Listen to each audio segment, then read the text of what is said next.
2 years of TikTok's debate culture and serve as an analysis of the issues the left has in politics proper, and hopefully highlight useful ways to counter these issues going forward.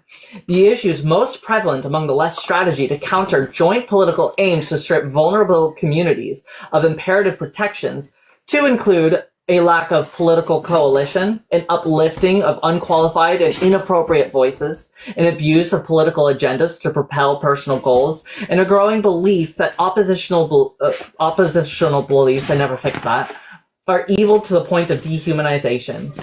Impossible to escape consideration, however, is the audience's impact both on DebateTok culture and the content creators directly through the uplifting of voices of content creators without regard of education or ability, the intense and irreproachable standards applied on content creators without any media teams or training, and the introduction of financial levity that eroded the foundations of DebateTok.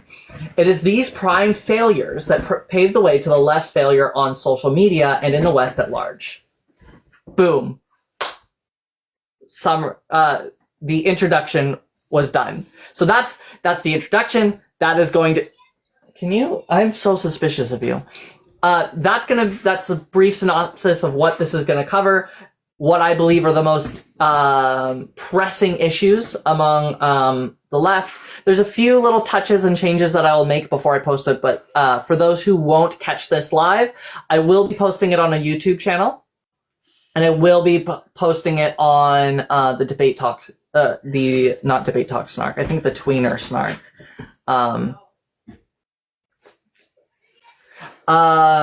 It's like she's trying to speak to me, I know it. Wow, you're so problematic. That's me. Sorry. Listen, they almost got us doxxed, so I don't even care. Go for it. Bro, yeah, I know, right? They practically got us doxxed.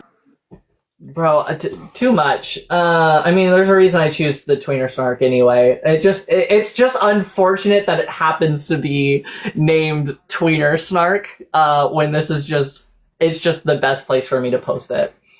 Alright, before I start, we're gonna pause. I want to ask you, Peachy, if I have Peachy's attention. I don't know if I do. I do, sorry.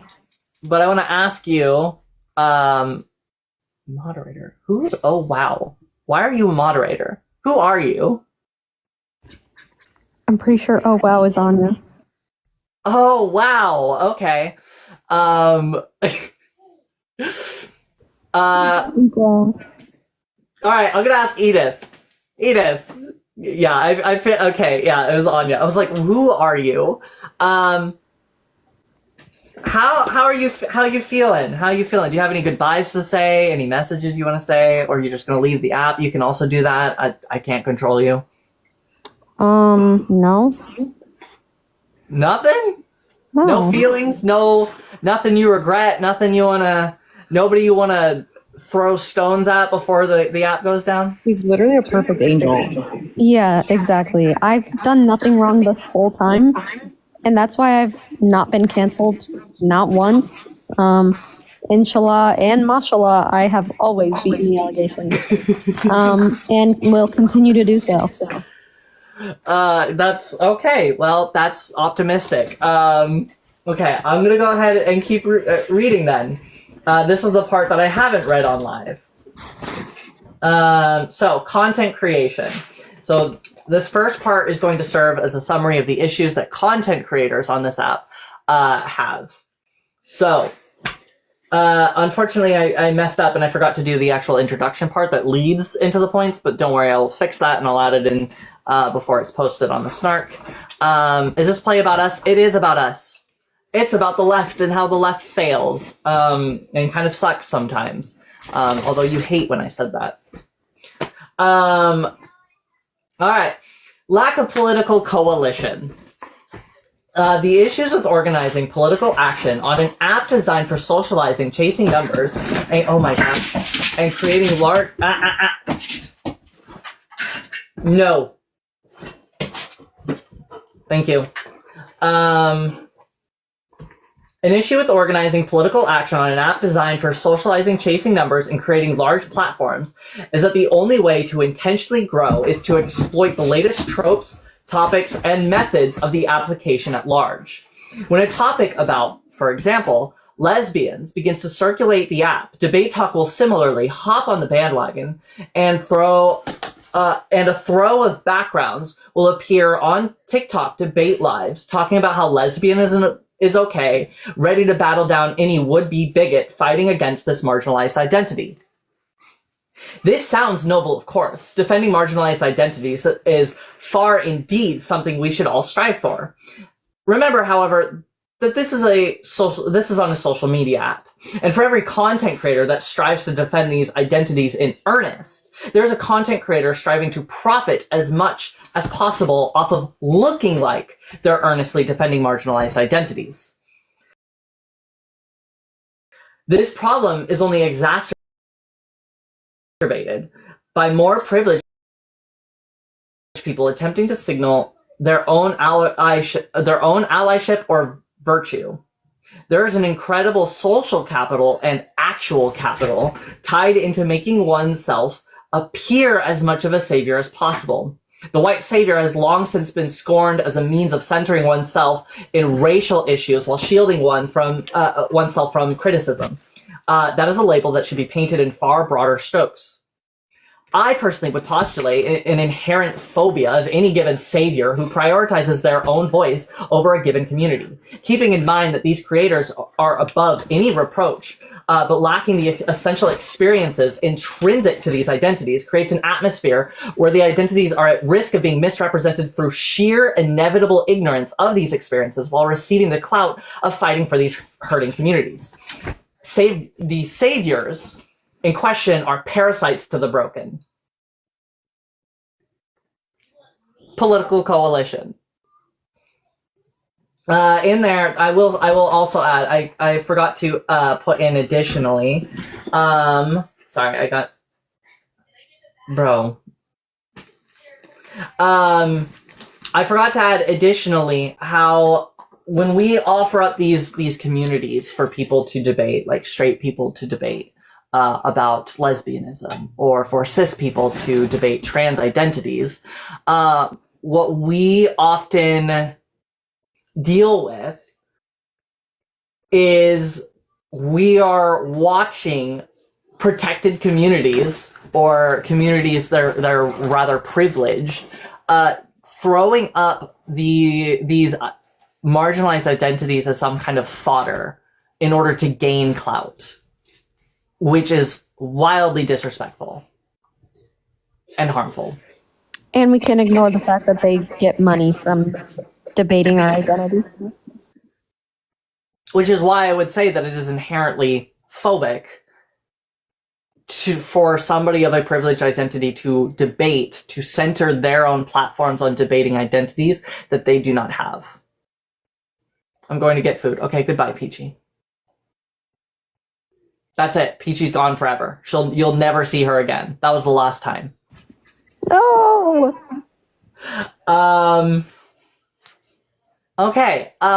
Stop. Not the stop. Hey, listen. Apparently, this app could go down anywhere in the next 3 hours. So it could be anywhere as early as 5:15, from what I've heard, all the way up to 12:01 a.m. So I could be live for 7 hours ish, or I could be live for 30 more minutes. You're gonna go until the live or until the app shuts down? That would be ideal.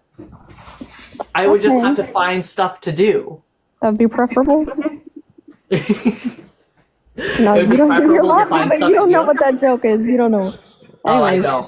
Okay. No. Cool. All right. Don't worry. We can also start talking shit, because at this point I don't care. I don't know if you've noticed the name change. I do. I don't care. You're gonna care when Biden signs the thing that extends it 90 more days. Yeah, but like, okay. Listen, I don't know if you noticed my name change. It's not brain rot era anymore. It's next Tuesday era. Okay. As in, see you next Tuesday. It's really Oh. funny. Yeah, it's hilarious. Well, yeah, it's so funny when you gotta explain it. Those are all It's hilarious every time because it's even more funny when I do get to explain it. Dizzy is not pregnant, but thank you for the question, Jenna. It's funny, all your friends are just your ops. That's so real. But like when I left this app, like man, the amount of accusations of cults that I've had, when the reality is that like I just band together with a bunch of friends and then they inevitably started hating on me. Oh my gosh, sorry, dog got zoomies. And that's probably gonna happen once or twice or 3 times. This being on the bed thing's not typically allowed. But I can't really control it. So for right now, she gets to have her way. My dogs are allowed on the bed because I love them. I love my dogs too. Believe you me. Okay. Next paragraph. Oh my gosh, that's not what I meant. Okay. Uneducated and unskilled debaters. Here presents a separate problem that comes from a similar place. Social media as a tool for political advocacy. And there is absolutely zero barrier to accessing these apps and very little barrier to being able to go on a live and become a quote unquote advocate. Dog, I'm gonna scoot over. Thanks. Okay. There's very little barrier to becoming a quote-unquote advocate. Again, on its face, this doesn't seem like an inherently bad thing. More voices from among the oppressed means more people fighting for actionable change. The issue is that advocacy is skilled labor. Labor that should require media, conflict resolution, and professionalism training. But it doesn't. There is nothing that prohibits one's advocacy from just being them and their homies shooting the shit in front of 140 people. My guess was a little off. There is absolutely no way to enforce your favorite advocate to grow as a creator. There is no performance review. There is no wage enforcement. And there isn't even a review of the things that we as debaters say. This includes me. One can, essentially, recycle a running script of the same barely correct information and gain thousands of followers and just as much money for telling people what they want to hear and that they're very good people for wanting to hear it. As for the creators themselves, it becomes a cat and mouse game for saying the most inclusive and politically correct things, both to appease the morally righteous audience, but sometimes, when acting in earnest, becomes self-defeatist in a way. They're always saying the morally correct things in their mind and feel no reason to challenge themselves further. I should elaborate on that. i.e., sometimes we will say something in earnest, i.e., we truly believe that it is true, and because we inherently believe that it is a good thing, that we are taking a progressive, inclusive, and beneficial stance, that we will not challenge that stance. I've given the example before of when I would talk about the whole claim about court cases throwing things out if a child refers to their private regions as like cookie. That is a stance that initially I had regurgitated without thought. And I did not need to think any further because I was saying the good thing because I wanted the court cases to not be thrown out. But that does not mean that I did not need to be challenged on it. And Also I really wish that I would have. What? Also the brain scan stuff. The brain scan stuff. Y'all, your brain scans aren't that great. They're pretty bad. It's that could be taken a crazy way. Let's be clear. We're not saying that everybody's individual brain scans are bad because you guys are dumb. We're saying that brain scans, male and female brain scans, are not that different from each other. Like, not significantly different. There's no such thing as a man brain or a woman brain. Whether it's... Oh, there's an echo. About time. Goddamn. It's been there for a little bit, but somebody brought it up. Yeah, no, Also, yeah, like, no male brain, no excludes- female brain. It also, like, excludes people from the community. Like, say that you are trans and you know you are trans, and then you do a brain scan because that's what proves it to the doctors, and you don't have this quote-unquote trans brain, then what? Are they just going to tell you you're not trans and you can't have medicine? It's just too faulty.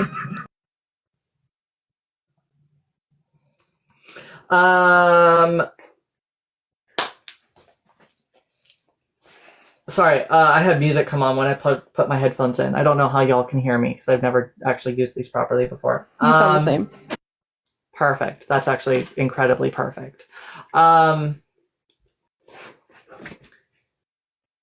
Debate Talk does not encourage us to be able to challenge ourselves, and part of that is on the audience. When I get to the audience portion, that specifically will be mentioned.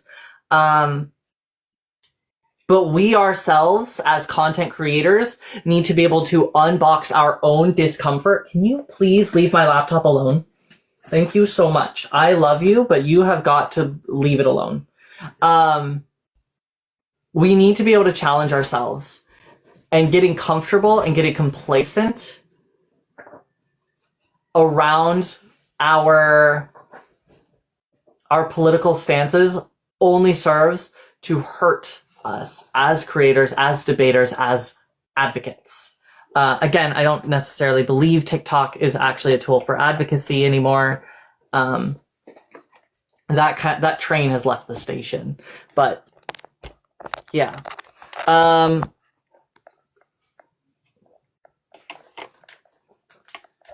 There you go. All right. So, the next paragraph is systematic dehumanization. This one is kind of hard for some people on the left to be able to swallow. Some people don't like what I have to say. I barely like what I have to say. Still working on my opinion fully, which is why it's a little bit longer of a paragraph, as I kind of, of like a, not paragraph, but like kind of mini essay, or smaller, or it's a larger part, so I can kind of. Yeah, you might have 35 minutes left. I know, that's 30 minutes? 30. Okay. Systematic dehumanization. This is, I feel, the most harmful part about Debate Talk. Or at the very least, the most significant tactical error of Debate Talk. Debate Talk works readily under what I'll call zombie rules. That is, anyone who lives with the belief, or anybody who believes morally good things are potential victims. Like Dizzy, Edith, myself. To be protected from the turf crusade, for example. But if somebody is either ambivalent, standing somewhere in the middle ground, not particularly interested in either side, or if they are a turf, heaven forbid, they are the enemy, to be battled or destroyed. And empathy is a waste of energy on them.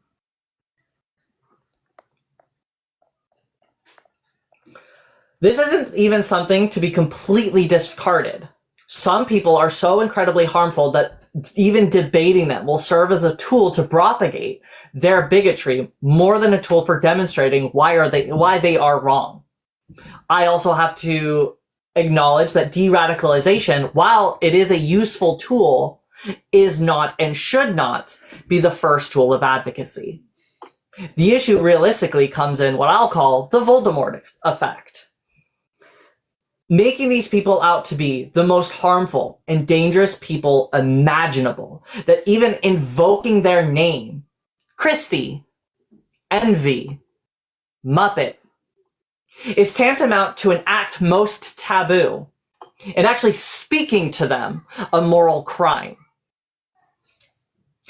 This drives anyone with the most basic morbid curiosity, which is something extremely normal within people, to go and check out their live spaces to find out what that awful evil person is saying, and only find that while they will say nasty things every now and again, these people are not emanating or oozing pure evil.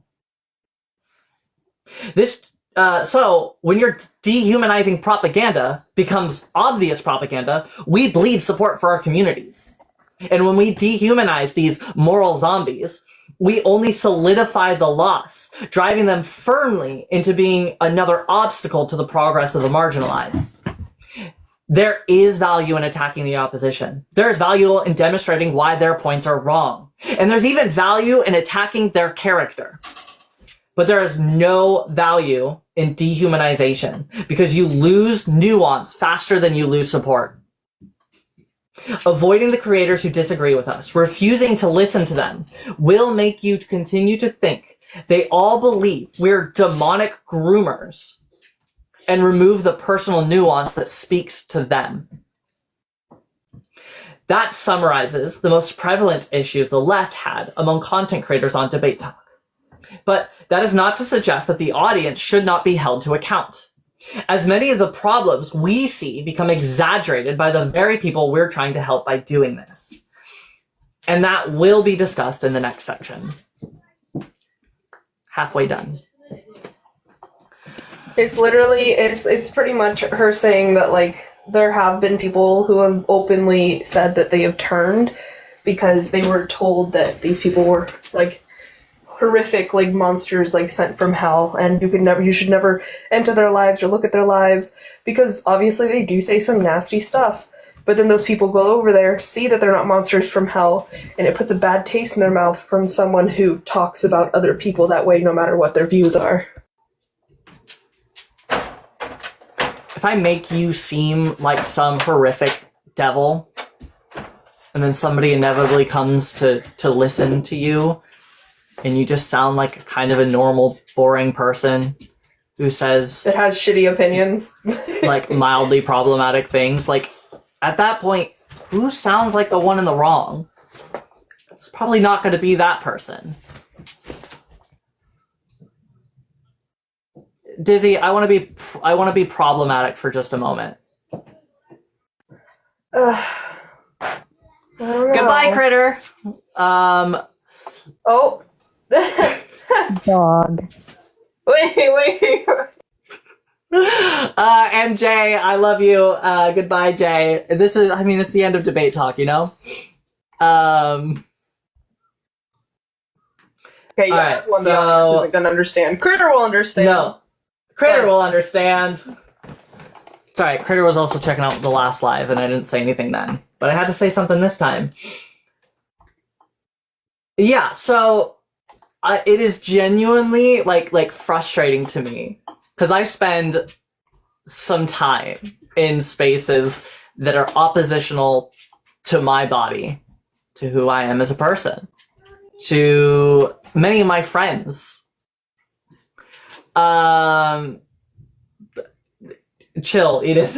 It's not that one's not as problematic as some other options I could have. Oh yeah, that's not super duper messy. Critter was a sweetheart. Just yeah. Bible quote. That's so. A Bible quote I told you to put there. Yes. Let's not get into it. Let's not get into it. We've all made mistakes. Listen. If TikTok comes back, I'll say it again with my full chest. Yeah, I'll say goodbye again. It genuinely, is frustrating to me how many people that I have seen on the gender critical side or the TERP side of trans DebateTok talking about how they used to support queer people, they used to support trans people, and then some occasion ruined it for them. Or how this app ruined it for them. Or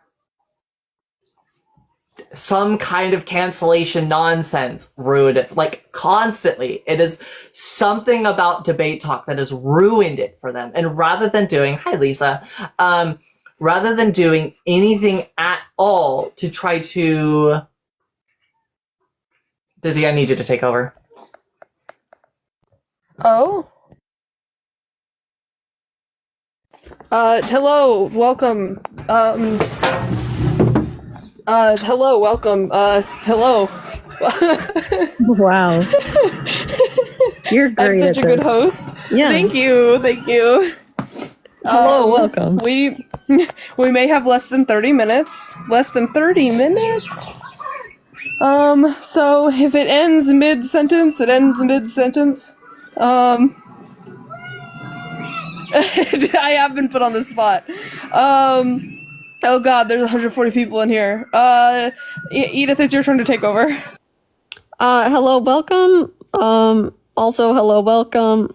Wait, I got my prediction right. 140 people shooting the shit. Hell yeah. Yeah. Girl, what are you doing? This. Oh my god. I'm gonna fight. Anyways, yeah, Debate Talk has caused a lot of trauma in this household, at least. A lot of people that I really cared about really turned so fast, and I'm still so confused on why. And I don't know if I'll ever not be confused because I'm so scared to message them. That's all I have to say. Sorry, I was cleaning up after your dog. Because your dog wanted to be silly on the carpet, and I wanted to prevent that. Okay. Yes, it's not the 19th, but it some apparently insider news says could it be anywhere between 25 minutes to the next 2 hours and 15 minutes, or all the way up until 12:01 a.m.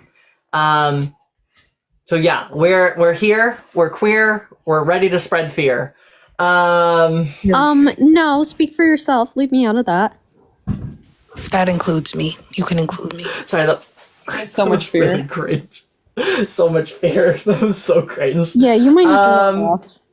I mean, I might have to delete my account after that. Nobody can see me again. I sure wouldn't show my face.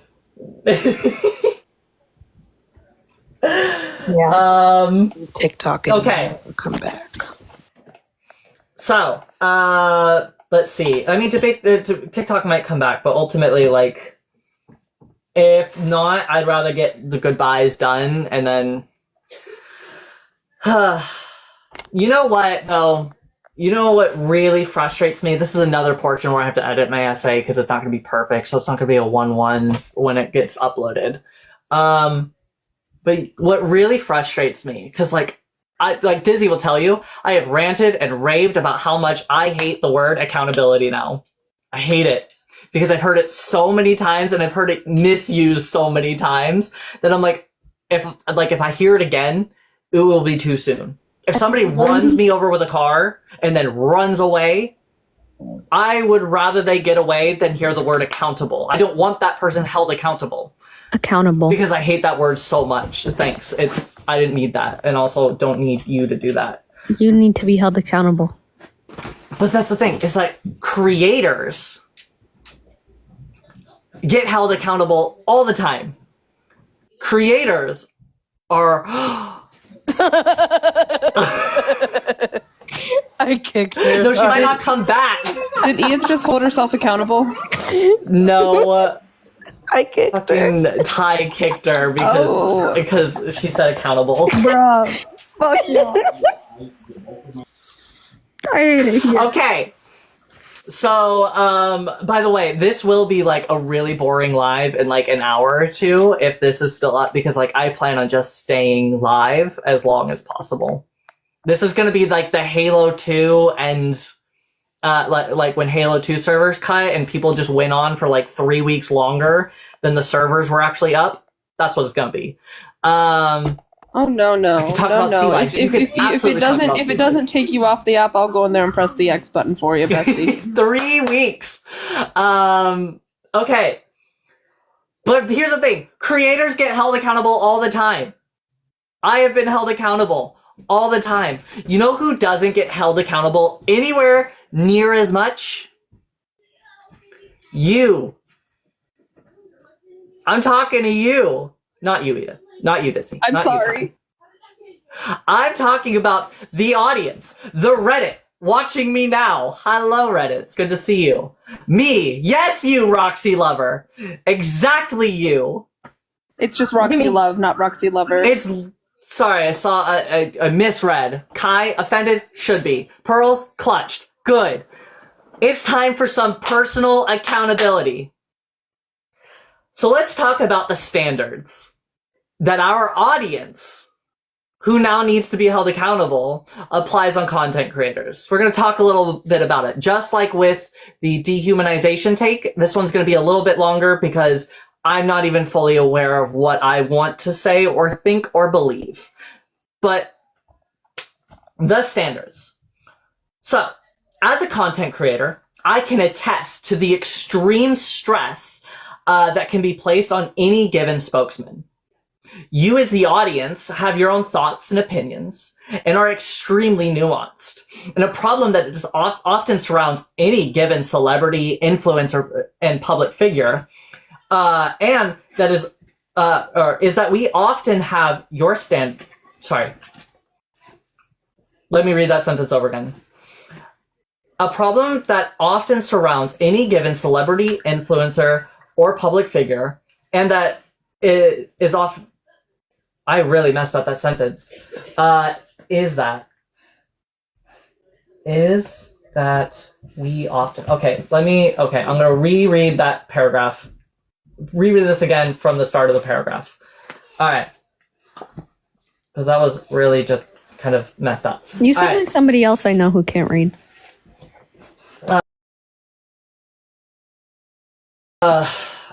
Listen. I can't be messy right now. Don't let me be messy. No, you don't have to be. I am, though. As a oh my god, Cedar. As a content... Be offended. As a content creator... Jesus! Well, it was, no, AI wasn't used. That's so real. Okay. Sorry. Diz, I really might need you to take this dog. Girl, I can't. I cannot. Do you not Just have see her get her on the behavior ground. right now? She won't stay on the ground. I hate that. Okay. Now I'll start over again. As a content creator, I can attest to the extreme stress that can be placed on any given spokesman. You as the audience have your own thoughts and opinions and are often extremely nuanced. And a problem that surrounds any given celebrity, influencer, or public figure is that we often have your standards, value systems, or even nuance projected onto us. It is impossible to meet standards this intense from even one person. But our support here on DebateTok can range between dozens, 140, hell yeah, to thousands. And it becomes exponentially impossible to be the creator you want us to be. This could cause us to lose our authenticity in order to appease the masses, sanding down our individuality and rougher opinions to become ourselves easily marketable and digestible. This can oftentimes cause us to argue things that we don't necessarily believe in earnest and prohibit us from asking hard questions or having difficult or painful discussions that should be had without fear or risk of being considered a danger to the community. While I do think many creators could improve in being accountable, I think that the larger issue is the complete and total lack of empathy that is paid towards content creators. Speaking from experience, I have gone through 7 relationships, using that word loosely, 3 mental breakdowns, varying in intensity, and moved from being homeless to being sheltered to moving across the country. All in the time that I have been on this app. These stressors are going to affect how I approach these lives, and each creator is going to be affected by their own unique stresses. We ourselves are idolized or idealized, which is inherently dehumanizing. And we're expected to be consistent every single time. The perfect negotiator, the perfect debater, the perfect friend. I was not any of these things. We are not any of those things. We will always fail you. And I will fail you in this essay. Not me, though. Forgiveness is not guaranteed. And believe you me, I think many creators have a desperate need to be humble in order for they themselves to hear criticism. But when a creator shows up daily and puts in the work, they ought to be given the space to be themselves again. So like I said, it's a much longer little section because I don't want to just say that like we should just ignore people when they do mess up. I think that there are appropriate ways to like approach it. I myself was roasted by a subreddit, and oh my god, can you stop nibbling on my hand, dude? I actually have a confession. Yeah. I created the subreddit. That's not true because I know who did. Yeah, me. Okay.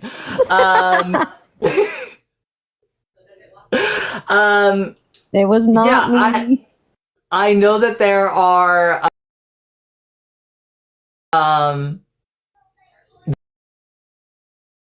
a lot of content creators who desperately need to be held accountable. Some of them will skirt accountability.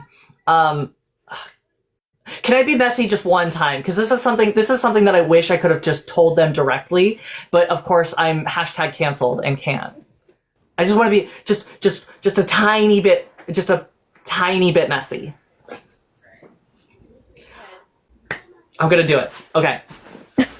For example, if you're being called out for racism, hypothetically, and then somebody comes up on your live and forces you to acknowledge it, I have bad news for you. That's not taking accountability. I don't care if in that moment you said sorry. I don't care if you've held yourself to a high standard of what accountability should look like.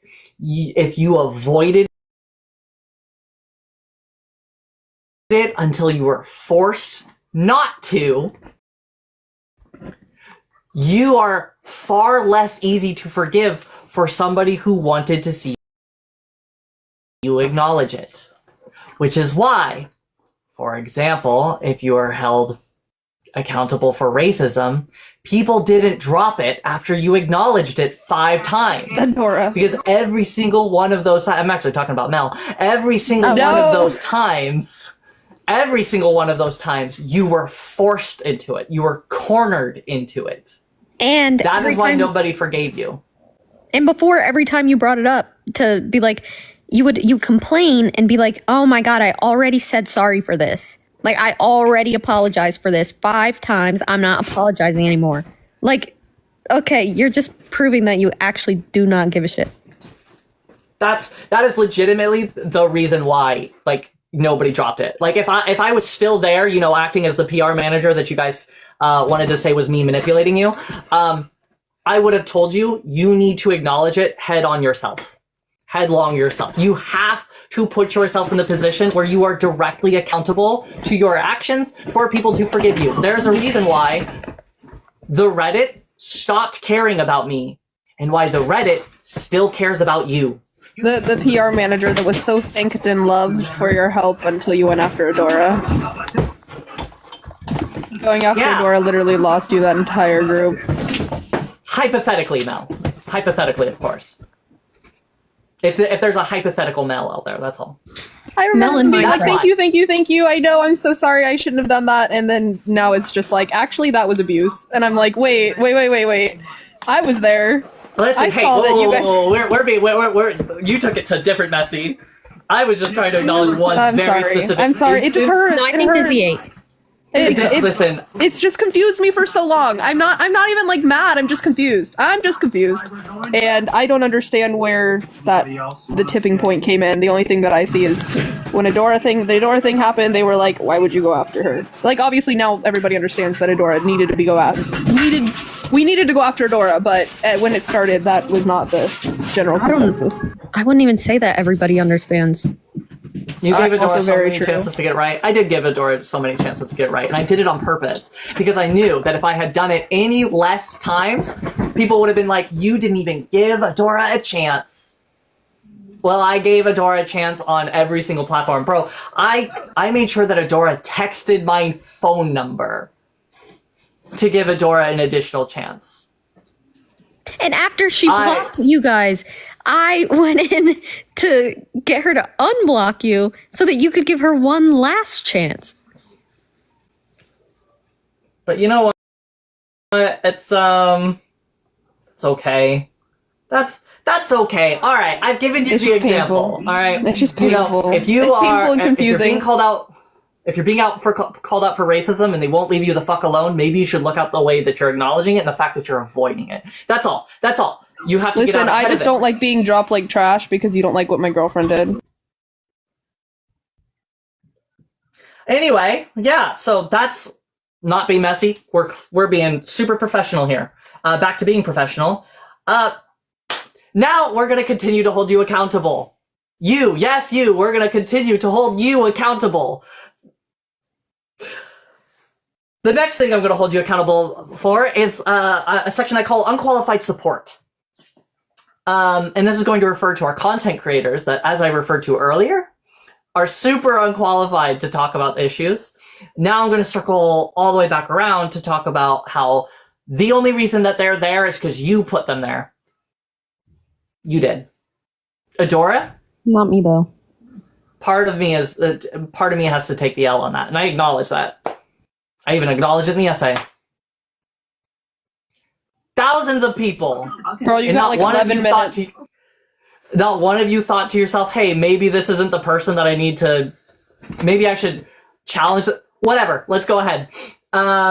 Unqualified support. Zoe, you're not being skeptical enough. Just as unqualified debaters lend a unique issue, the uplifting of unqualified debaters by the audience needs to be directly acknowledged. The inherent beauty to debates is how both sides of a given debate are heard in full and can challenge how we perceive Hi. Oh my god, I was like, who did you let up? You should probably rethink doing that for a single obvious reason. It can change how we perceive a given issue or even how we understand knowledge itself. But when we only elevate the people's people specifically because they say something that doesn't challenge you, you are stagnant. You don't grow as a person. When you reject knowledge because the creator you don't like said it, you are a burden. And when you support DebateTok because when you only support DebateTok because you think what you think and want everyone else to think it, you defeat the very purpose that people like myself have for being on this app. People like Adora, who were so woefully unqualified to be a frontline advocate, are thrown there anyway. Content creators like myself have fault here, and I took my accountability for this. Twice. But the audience gave them a path back after they abused people's consent the first time. The audience uplifted their voice unflinchingly, even when it became painfully clear how much Adora lacked. And this happens so many times over, where the parrots outgrow the source. I have to acknowledge that I was lucky here. I am one of the few that I consider to be capable. I'm not even saying this to truly praise myself. Because I am saying this to tell you that I am a B-rate debater who got lucky. And people, for example, these were just 3 creators I thought of off the top of my head that aren't related to me. People like Critically, Josh Debates, and Gay in Despair are far more qualified and capable than I am, and never even got the level of support and the numbers that I got. This is a shame for the audience, as so many of you scarcely got the content needed to expand your depth of understanding.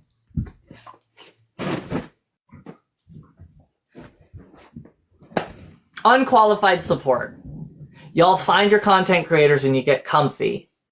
That's not even saying you're qualified either. Let me be very clear. No. Andy is not saying that she is qualified. Here's the thing that I've also been saying to people is like this pedestal that she's on was also put there by the viewer. She was put there by the viewers.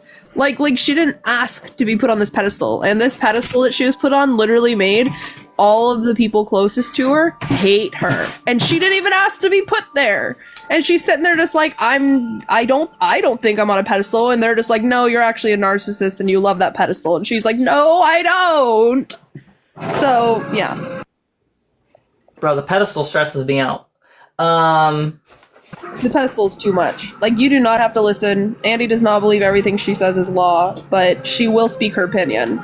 And because she's willing to speak her opinion on controversial topics, people are like, oh, you're so like innovative. It's like, no, she just sees something that she doesn't feel is okay and she'll speak on it. Yeah, so ultimately, I mean, I'm gonna go ahead and go into a little bit more about Adora that will come up, but like, we find our little clicks and we find our rage, we find, potentially.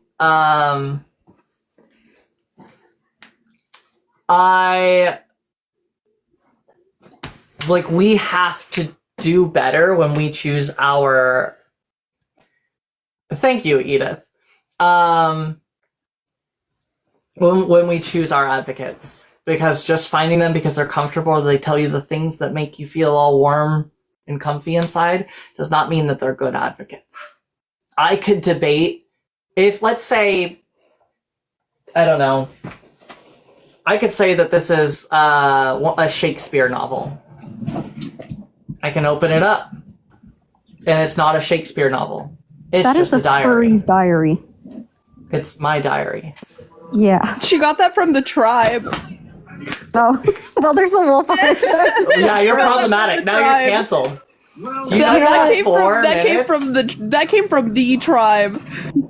Well, we have to choose better. Screenshotted and zoomed in. God, I hope not. Pay to lose. What if it had the wolf meme on the cover? Oh no. listen, right, when I see a wolf, I think furries. Now to acknowledge the most egregious crime done to DebateTok, the introduction of money, especially around pay to kick. On its face, it's a great idea, and I've enjoyed it as a TikTok creator. But the problem is that it puts the power in your hands as the audience to control the lives to the point of directly hurting content creators. So let me paint a picture for you. Creator A is debating Creator O in a mock debate. This is more of like a test. Kind of help each other out. Oh my gosh. Wait, just real quick. Can we like do it Y2K style and at 5:29 we just kind of like sit in silence in anticipation? God, I hope not.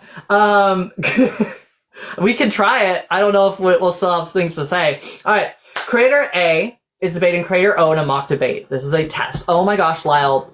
I just said that I will ban anybody who spends their money unnecessarily on me. But thank you. Creator O is taking the oppositional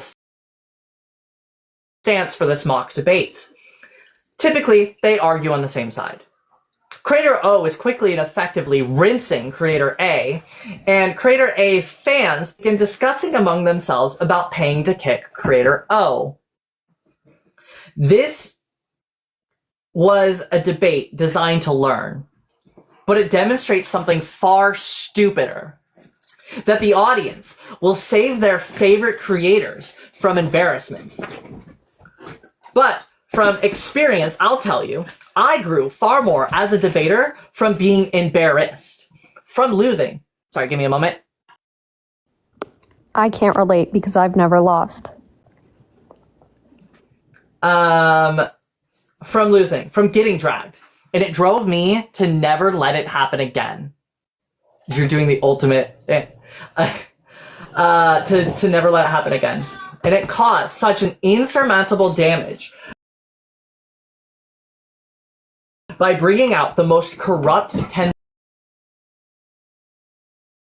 tendencies among live creators and filled their heads with a, frankly, sometimes unearned ego. Conclusion. Good and evil do not exist. Some of us are severely flawed.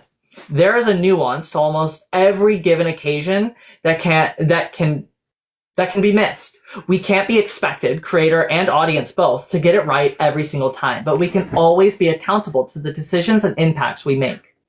DebateTok could have been a useful tool for advocacy and sometimes was, but every instance I took time off to be away, I would come back and find and have a new perspective, and every time I would be dismayed to see the waste DebateTok had regressed to.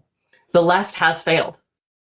Not because the right won, but because when given the opportunity to present our best, instead we tore each other apart over silly squabbles, abused the language of the oppressed for personal gain, and completely dehumanized our opposition to the point of overt propaganda.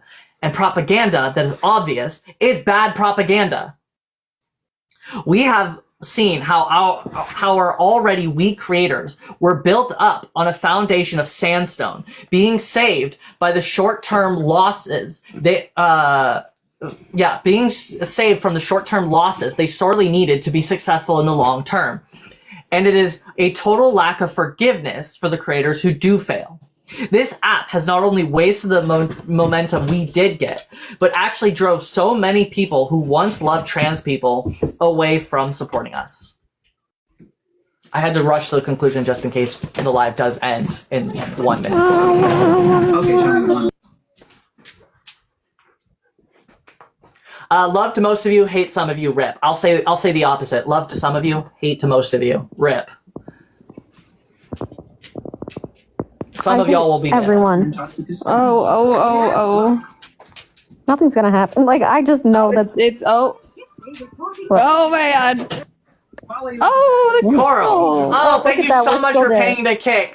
Get out of here. No, I'm not gonna do it. Don't do that. I just had a war flashback. No, on this at 5:30 Eve. Oh my god.